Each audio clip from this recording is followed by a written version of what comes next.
right. We're so excited to jump right into this discussion. Thank you for coming back to be a part of this discussion. Last week, we filmed 2 weeks at the same time. So if it looks like we're in the same clothes, it's because the conversation was so rich, we just had to keep going, but we knew we didn't have enough time. But we're going to jump right back into this. Last week, Dr. Nike brought up an incredible point about really identifying the problem. Before we can find a solution, we really have to look into and dig into the problem, specifically in the church. And some of our off-camera discussions were it's just amazing how racism has been inside of the church from the beginning. It was inside of Judaism, was full of racism, all the way through. And then so each different history, whether it was the campaigns, it was all the stuff, inside of the English culture going and taking over, the Muslim countries and whatever. There was just always this sad inner hole inside of humanity where they feared someone different and felt like we have to make you like us, right? So I'm going to make you conform. I'm going to make you convert. And if you don't convert, I'm going to kill you. And the church sadly has been like that and many times. So we've never figured out how to deal with this so far. And I feel like God has brought this to this is our time as the church. This is our greatest calling right now, is if we could figure out how to deal with the potentially what could be maybe the original sin. Somehow, when you look at the differences in people, that Cain and Abel, Cain killed his brother because he was different. So I mean, we're looking at the first murder was about, and then Cain was marked. Cain was marked by God to look different because he killed his brother for being different. So I mean, this is a deep-seated issue in humanity, and so I want to maybe let you, Nike, come back to what you were talking about last week a little bit about really identifying the problem, and then I know Jeff, you had some thoughts on that. I want you to jump right into as well. Right. So in terms of identifying the problem, I think that there are two sides to it. You mentioned how people don't know what to say. You don't want to say something and people get really upset. And it's the other way too. Like I sometimes hold back because I don't want to come across as this civil rights person that's going to knock them off. But sometimes I will say something, and there is a mutual friend of ours that said something on Facebook or somewhere one day, and just like I responded to you, I responded to her, and that created some conversations. And she explained to me how she didn't think racism was a thing. She thought there were good people and bad people, but racism was not really a thing. And so we had this long conversation, and then one day, about a year later, I was in Nigeria, and this text comes in, like a 20-line text. And she says, I just want to ask you to forgive me for not understanding. Yeah. God just spoke to me. Yeah. And you can't believe the things God has just put in my heart. You are right. I need to change this. And she became a very passionate advocate for Black people and for equality. That's great.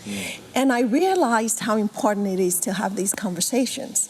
If I didn't stand up and say to her, you need to search yourself, she would not have come to that realization. So there's a balance between not saying anything and really looking deep down. I mentioned Facebook. So Facebook is a really good place to see the hearts of people. And what they're thinking, right? It's a good way to see the other side, too. Yes. So people lift up holy hands in church, and then you look at their Facebook page, and you're like, So I have observed among some of my friends at church, we worship together, and I'm sure they love me as a person. But when these things happen, I see them stand up, for example, for unborn babies. Every time something happens, they post and they speak vehemently against it, which I respect that they want to speak for the dignity of human life. But when things happen that result in that you can only explain as lack of dignity for another race, for another life that's maybe Black, they're quiet. They're totally silent. Suddenly the same biblical principles don't apply. And when they do comment, their comment something like, and this is an example of something that I really did read, something like, we all know that it's bad that, Mr. Floyd got killed in such a bad way. But anyway, I just want to talk about all the riots and all these people that are breaking things down and how just wrong that is. So they mention the lack of dignity of human life as a fleeting side statement. And the post really is focusing on the reactions to it. Right. And that's why when I sent you that message, I said, you have to look at what MLK said when he said, the summer of riots are caused by the winters of delay. And that white America seems to be more interested in peace and tranquility than in the horrible things that are happening to black people next to them. Now, if you notice what Martin Luther King said, he didn't say that they don't care about black people. And this is the church here that I'm talking about. It's not that they don't care, it's that they care more about peace and tranquility than they care about this life that's lost. And so I think that it's important for us to begin to search those things, that it's not enough to not be racist. Right. It's not enough, because the Bible says that we should stand up for the widows. We should stand up for the people who are disadvantaged amongst us. It says that he's the father to the fatherless. Can you imagine if I came to church and I said he's the father to the fatherless, and people say, how about people who have fathers? Is he not a father to them too? He's a father for everybody. Right. That would be ridiculous. Right. Because we all understand that he's the father of the fatherless. We're saying that not to say that he's not everybody's father. We're saying that because we know that these people need a father even more. Yeah. You know what I mean?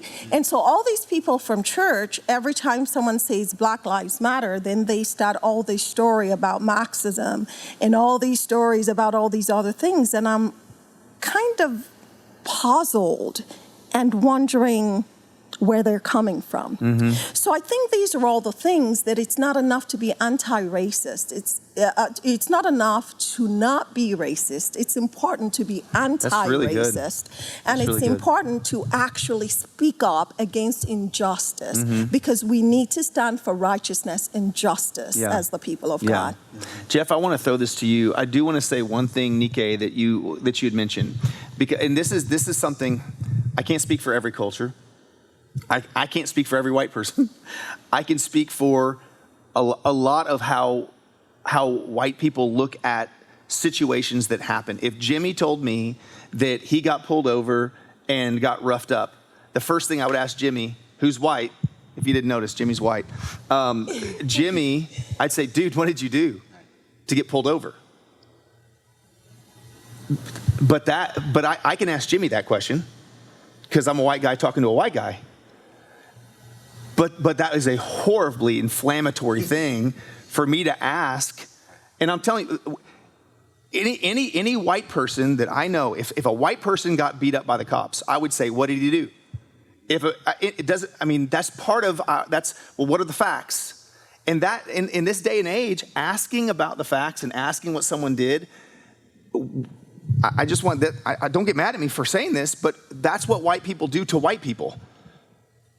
It's not that's not necessarily a blanket racist thing to ask what people do, but it's extremely inflammatory in the world that we live in right now. And I get it. In my statement on Sunday about George Floyd, my statement on the previous Sunday was, it doesn't matter about his past history. It doesn't matter if he was on drugs. It doesn't matter if he resisted. None of that matters. What matters is he was murdered. Because none of those things justify that he was murdered by someone. And as a fighter and as a competitor in that regard, you know what you're doing when you were a police officer, Jeff. You know what the force and the ability that you have. I know how to submit and subdue someone, and I'm very good at it. And I also know when I have to release them so I don't kill them. And so I guess my point is there's no justification for the gentleman that committed the crime of murder, and he deserves to get what he gets, and every single one of the people that were with him that should have stopped him deserve to get what they got. But at the same time, I think it's important that just because a white person says, "What did someone do?" that doesn't necessarily mean it's a racist statement, because that's what we do to each other, and mean it. But at the same time, help me with that, Jeff, and let's talk about the issue and some of the stuff we were talking about, because the reason I bring that up, okay, is I think it's important to understand, what you were talking about, Jimmy, and what you were talking about, and Nike. People are angry when their white friends don't step up and speak up. They get very angry. But white people are scared to say anything because they feel like they can't say anything right. Because there's so much anger and there's so much animosity so I speak up and say something right and say something good, and I still get criticized for saying something good because it wasn't good enough. And, it's nice that you say that, but what are you going to do about it? And I still get hate, even though I'm trying to do. And so there's a feeling out there that no matter what I do to try to do good, there's someone else that's going to hate. There's someone that wants to shut. My friend on the way here that I'm talking to, that's a businessman in the city, he's a doctor in the city, and he's afraid to say something because if he says something wrong and makes somebody angry, now they target his business, and it's like it's a scary time for a lot of people right now. Jeff, talk to us. I want to say part of what you just said I disagree with. The folks are not angry, and the whites are not afraid to have those conversations. They want to have those conversations, and that may be an intimidation factor where they're afraid that they're going to be retaliated against. But if you're a leader in any type of position whatsoever, or influencer, you got to have these conversations. You got to ask people, what are you thinking? How are you feeling? Mm-hmm. How can I help? Mm-hmm. I don't understand. Help me understand. You start by asking, and you start by listening. You don't have to make a statement. Right. You don't have to make a statement at all. That's good. You can just say, I don't understand. Help me understand. Give me your share. Allow me to listen to your experiences. We have different experiences, and in the midst of this dialogue, hopefully we have a shared understanding, mm-hmm. and that's the focus of the conversation. So in regard of being a police officer, one of the things we're taught to do, we're taught to de-escalate. Yeah. In every situation, I'd much rather for you to walk away just for you to save your life. Right. Because I can always come and get you later. Right. I don't have to escalate. We are taught to de-escalate. Yeah. And so if there's any tactics out there right now in regards to that, in the essence of escalation, and then you're being taught. And that becomes a learned behavior because it becomes part of the culture.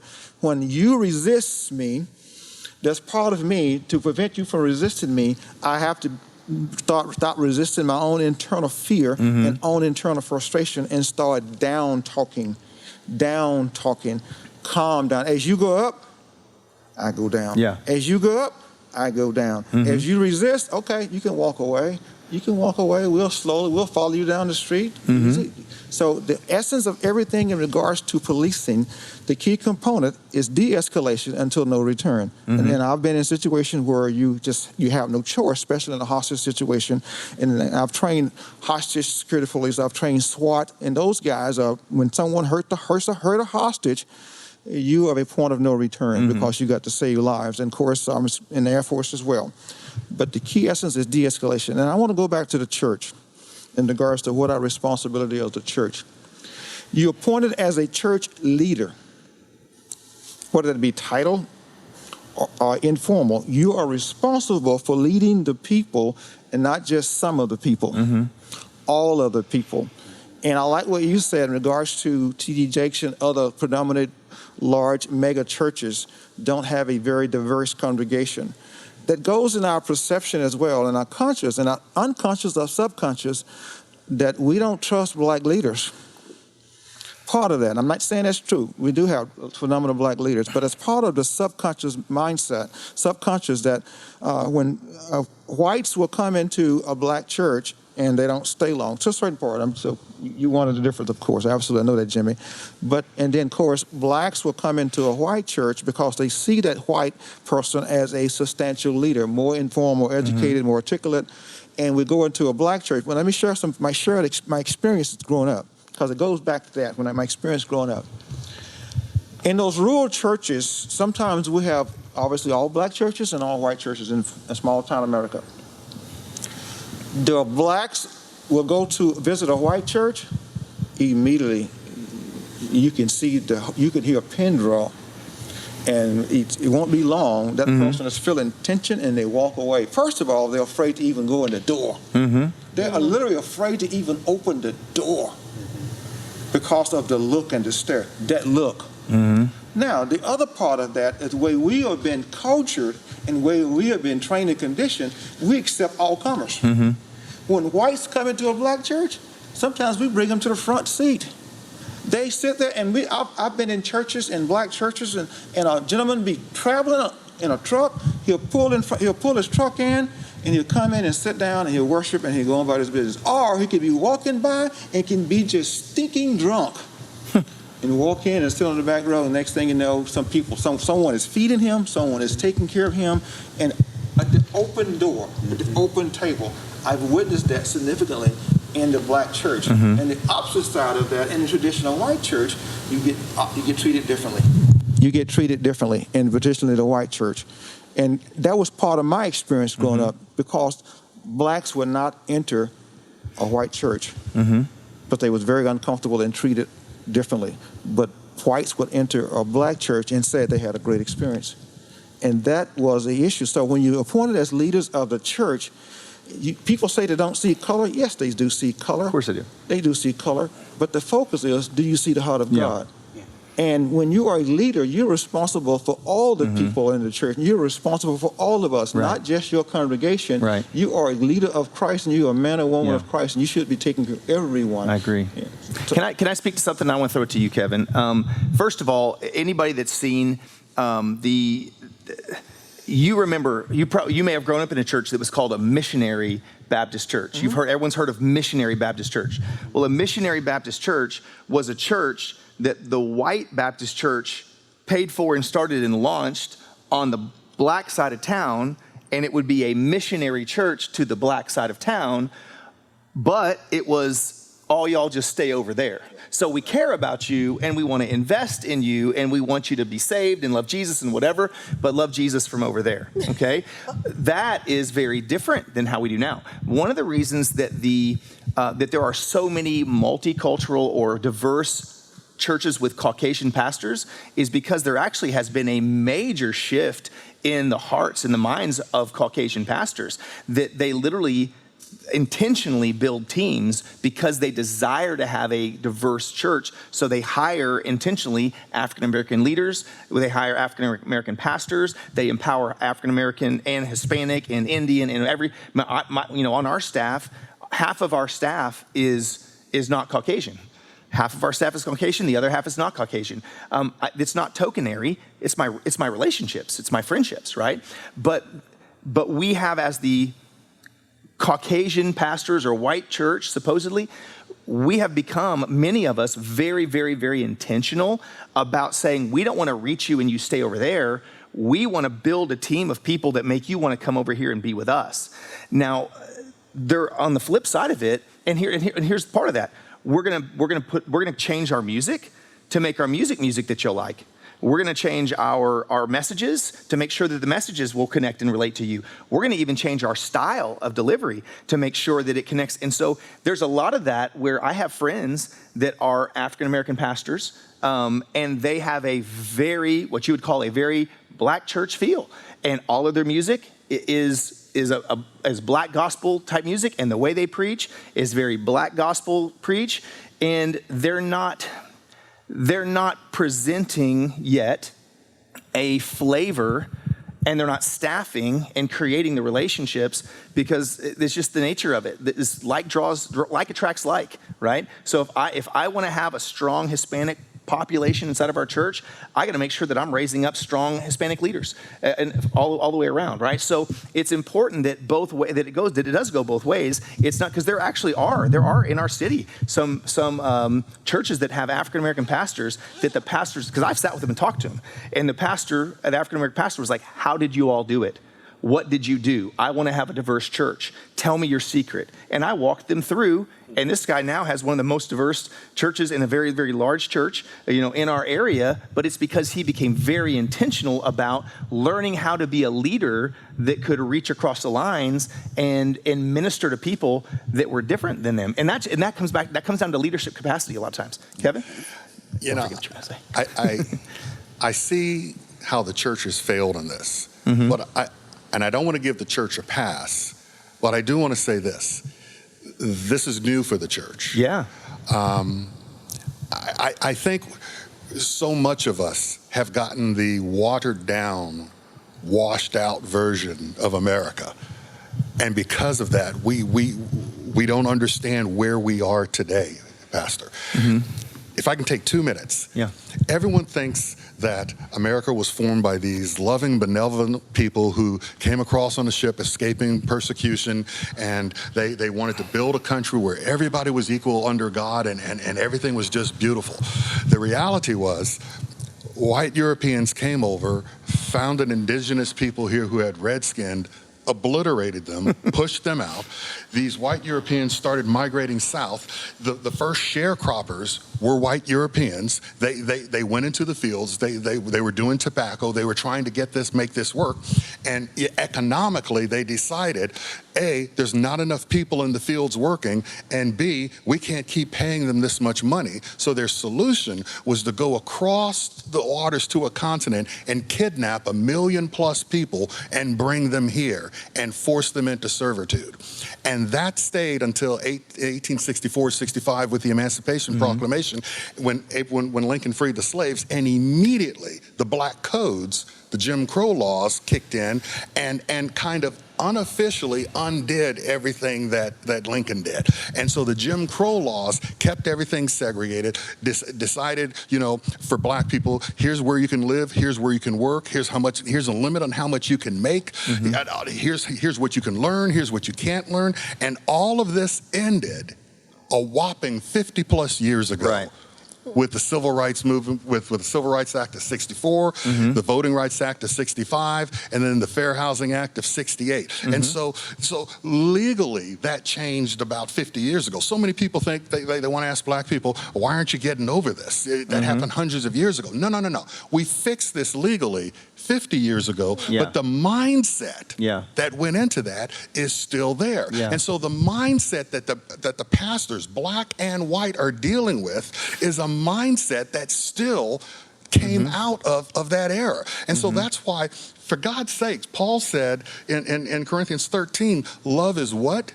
Patient and kind. This isn't a popular message for people right now, but for crying out loud, be patient. We're not there. We're not where we need to be, but can we be patient with one another? Can we be patient with God as He's trying to take us where we want to go? And while we're being patient, can we be kind to one another and not hold? I don't want people to feel guilty about all of that, because God said don't hold a wrong against someone. Don't get all jealous when you win, and don't be boastful, and don't get envious of someone else when they get this, because we're all going to get there. We're all going to get there, but that's why Paul said the very first tenet of love is patience. Right. And that's what's wrong. And people are looking at pastors saying, well, this pastor should be doing this, and this pastor should be doing that. For God's sakes, give them a chance. Because the mindset that hurt this country is still permeating over this country, because it was in my generation that legally we started to get rid of that. Very good. Jimmy? I just real quickly, in a lot of ways, I certainly know why we say it, but the term reconciliation is probably the wrong term, because when you reconcile something, you kind of go back to the way it was. Like, why would anybody that's not my color want to go back to the way it was? So we kind of think about, the Constitution and inalienable rights, but those were rights to other white men, they weren't rights to the slaves that they had. They weren't right, and I just think for white men in particular, we want to fix something. We're like, it's here's 3 steps to financial security. Here's 7 steps to be successful, right? That's kind of who we are, right? this isn't going to be fixed in 3 steps, right?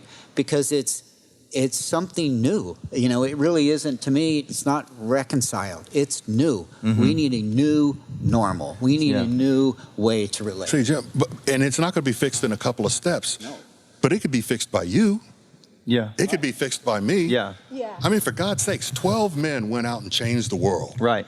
Jesus didn't pick 500 people or 1,000 people. Yeah. No, he took 12 people.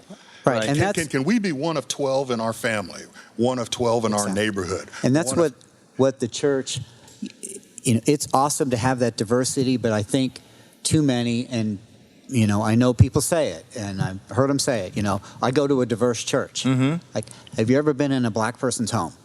Yes. No. Like, have you ever had dinner with a black person? No. You know, but I go, the worship leader's black and she's awesome. You know, but so conversely, ask the same question. Have blacks been in a white family's church? Have blacks been in a Hispanic home and eaten? It's got to go both ways. It's got to be there. It's got to go both ways. I appreciate you saying that, Kevin, because that's part of what I've really, so far where we are right now, and again, please tell me if I'm wrong, but so far where we are right now is we're in a journey where Caucasians and other black people need to accept their responsibility and accept that they have been wrong and the system is broken and we need to fix this. We've got to find a way to get to the place of going, okay, we accept responsibility. Now how do we move forward? What's our part as Caucasians, as Hispanic people, as Asian people, as Americans, what's our part to do and what's your part to do? Because if we're going to have relationship, I mean, you work in relationships and mental health and all of that. Every one of our businesses is relationships, right? If we're going to have a good relationship as a pastor, as a coach, relationships is what I do. And there's no such thing as a marriage where one person's all the way wrong and the other person's all the way right. So, and even if the person says, you know what, this is all me, 100% my fault, okay? Then the other person still has a part to play because they got to forgive and they've got to love and they've got to accept, and they can't. The worst thing that anyone can do in a relationship when they've got someone, let's say that I was horrible and I mistreated my wife and now I'm repentant and it's been 10 years, 15 years, 20 years. If she's still throwing up what I did in my face 15, 20 years ago, what the heck can I possibly do? When do we get past this, right? And so I think that's where a lot of white people are, is they're like, okay, man, my whole life I've tried to build bridges. My whole life I've tried to build relationships. My whole life I've tried to, what else can I do? When do we get to have healing? When do we get to have whatever? And I know, Jeff, you had mentioned the systemic type stuff. I know there's stuff that's in the system that's absolutely broken and whatever. Whatever we do, I didn't build the system. I don't know what to do. I mean, hopefully we'll have enough smart minds come together and we can fix things. I think tearing down America completely to the ground, I don't know if that's actually something that's even possible, but it seems like some people want to do that. But I think we've got to find a way that we can begin to, on both sides, come together. And so can you guys help me speak to that? I think we're really getting close on time being up right now. But does anybody have maybe a last word or something on that regard? And maybe we can pick up another episode at a later time. I'd like to say something about that. You mentioned not knowing what to say sometimes and not knowing what to do. Working in mental health, I think you gave a very good example. If you were an abusive husband, for example, we know you're not, what would you do? And it's trauma-informed care is what we call that. Okay. So when somebody's been through some kind of trauma, abuse of some kind, which is what we're talking about here, you don't just go to them and say, how about, I know your grandfather abused you. How about I just reconcile you guys? So there's healing necessary.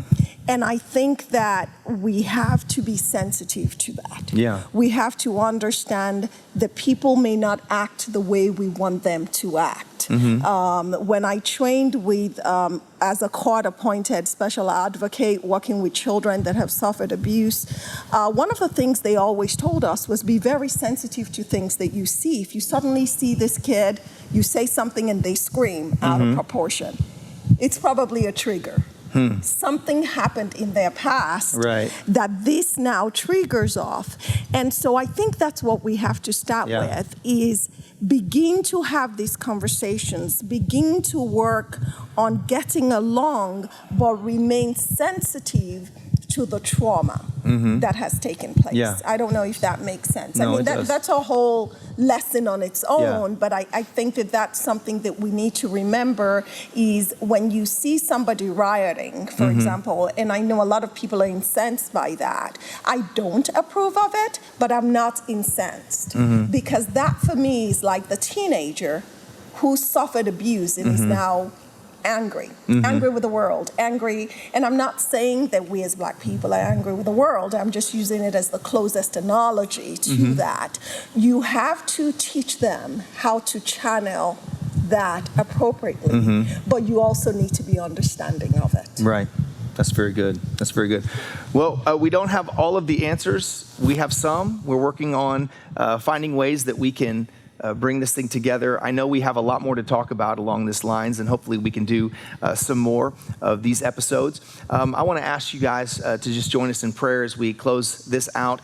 And as Dr. Nike mentioned, and Jeff and Kevin and Jimmy, I'm so grateful for you guys to be with us along and have these discussions. I feel like we've really dived into a lot of things. We've hit some tough issues. We've hit some tough topics, and we just got to keep working forward. We, as Dr. Nike said, we have to keep having understanding and keep asking the right questions and keep moving forward in those relationships. So thank you again for joining with us. As always, thank you for sharing this discussion. If it blessed you, continue to push that out there and share that.